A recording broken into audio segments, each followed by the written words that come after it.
Hello and welcome to another edition of Check. You got this. My name is Peter Van Brady, author of Avoiding Mistakes and Crushing Your Deals Using Your VA Loan. Pretty popular on Amazon, Barnes & Noble. You can pick up a copy for 20 bucks there or get a complimentary copy on my website under Intel and Resources. I'm the founder of SoCal VA Homes, where we are veterans helping veterans using some really unique and powerful programs, which we believe create easier, better ways to buy homes using your VA loan. Today, I'm going to talk about VA loan debt to income ratios. It's a really, really mathematical, grindy topic, very important. VA DTI, what's your max debt to income or max DTI ratio on a VA loan? To do that, I'm going to share my screen and we're just going to jump right in here. Okay, so this wonderful little document is a quick tutorial. So regarding our VA loan debt to income ratios, let's define it.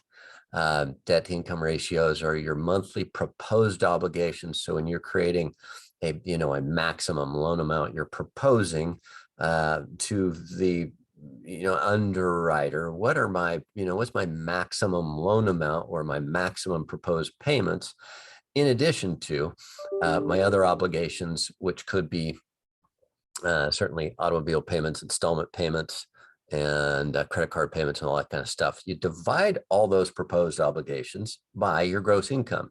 That's your income before taxes and deductions. And if you're self-employed, that would be your net income after expenses and before you start to pay taxes. Now, the cool thing about VA loans is we can do some really high debt ratios, but here's where it all started back in 1944, I believe it was. It started with manual underwriting, and the maximum debt ratios for a long time were 41 to maybe as high as 44%. And that's an old school underwriter just taking a look at things, grinding through all the the credit file, which typically in a manual underwriting scenario would be a little more average to maybe marginal credit, but we're still getting some of those loans approved. But the more popular tool, and the reason why I am creating this video, is because most of the loans, let's say, at least in our average for, in our office, for active military and veterans, I'd say well north of 90% are going through automated underwriting.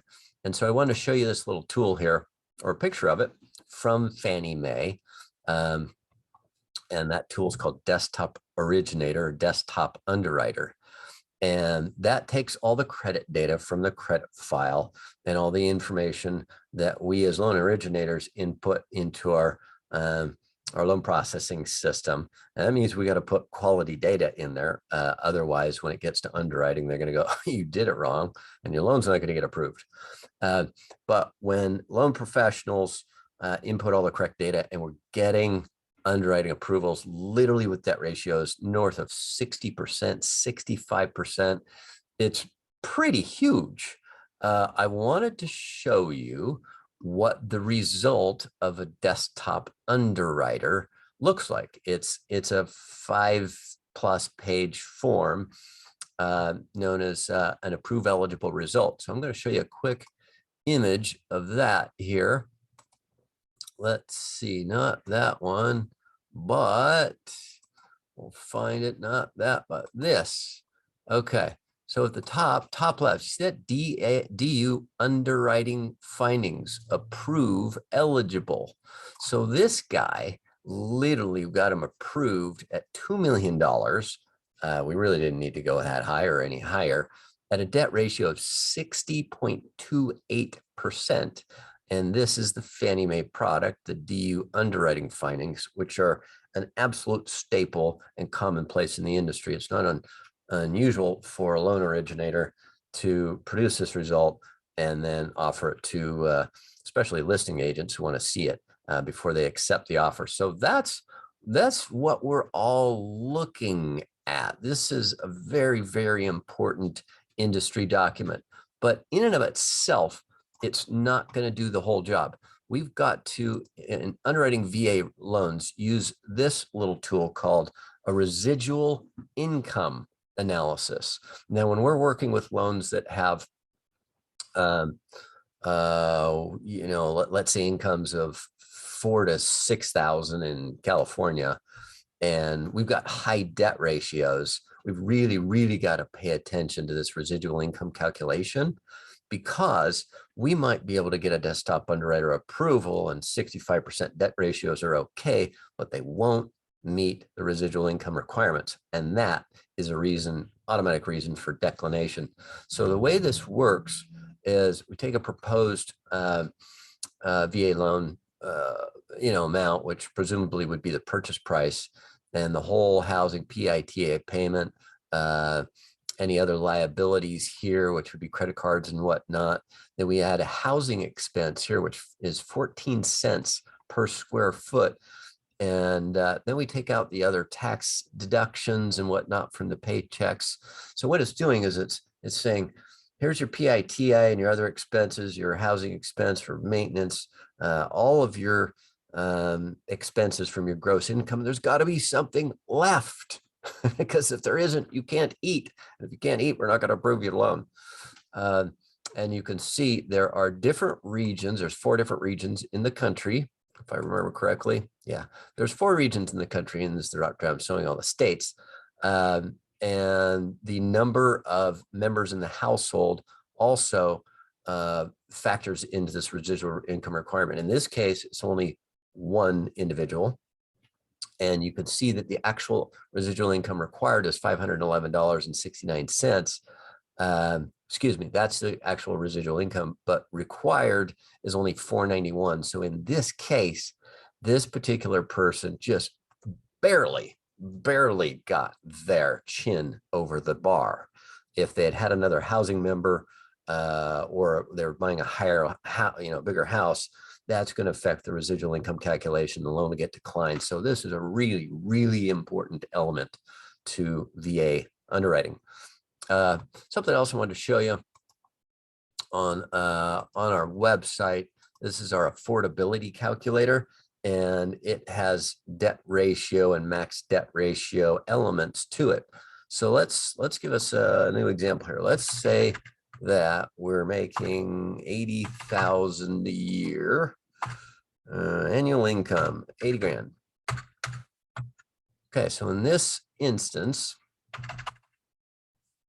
let's go to a low ratio. In this instance, with no deductions, you can see that the max loan is 416,000. And this has some other, assumptions in it that I won't go into. You're welcome to use the calculator, of course. That's why I'm showing it to you. But when we start to add things like, car payment, you can see, boom, let's it goes down. What if there's an HOA due? What if it's a condo and there's a big HOA due? 350 for an HOA is not, that starts to reduce the loan amount, because because you have more debts. That's affecting your debt ratio. But let's use this slider, which starts at around 40% and then maxes out, I think it's 60 or 65 was the way I programmed it. But see how an automated approval and the ability, because you can't get these high debt ratios with a manual underwrite. It's got to be an automated approve eligible result from desktop originator or loan prospector from Freddie Mac is sometimes used. But as we get higher in these debt ratios, see how that loan amount just goes straight through the ceiling. And that can be the difference between literally getting the ideal home or not. In some cases, there's income that we can't use. Tenants that rent a room, kids that live, with the veteran and, pay rent. But, so there's all sorts of things that could create a great affordability scenario.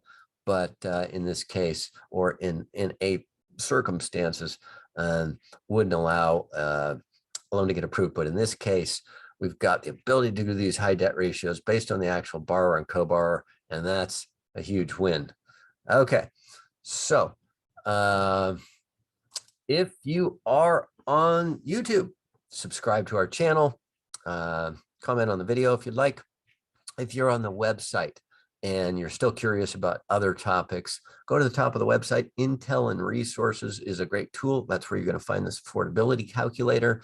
If there's other topics that you want to learn about, go to the bottom of the website. There's a white search window. You can search for any topic. And that's it for today. Thanks for listening, and we look forward to speaking to you real soon.